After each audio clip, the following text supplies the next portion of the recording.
قرآن کے اندر وہ ایک آیت ہے کہ جب تم پھنستے ہو تو تم میری طرف لوٹتے ہو، جب تم نکل جاتے ہو تو تم یہ کہتے ہو کہ یہ میرا ہی علم تھا، یہ میری دانشوری تھی کہ میں نکل گیا ہوں۔ یہ اللہ تعالیٰ نے قرآن میں یہ بھی بتا دی ہے۔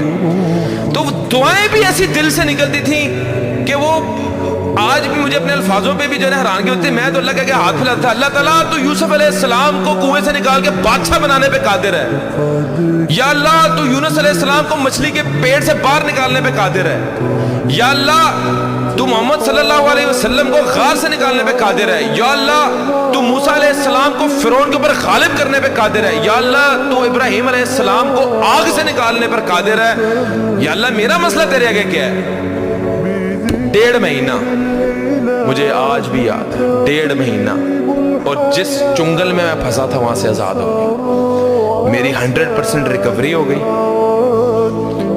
میں بالکل ایزی ہو گیا۔ تب میرا یقین پختہ ہو گیا کہ میں نے زندگی کے اندر کبھی کسی مخلوق کے آگے کوئی ہاتھ نہیں پھیلانے، کبھی کسی کو کام نہیں کہنا۔ جب میرا رب چاہے گا میں رب کو کہنا ہے، میرا رب چاہے گا ہو جائے گا، نہیں تو کوئی مسئلہ نہیں۔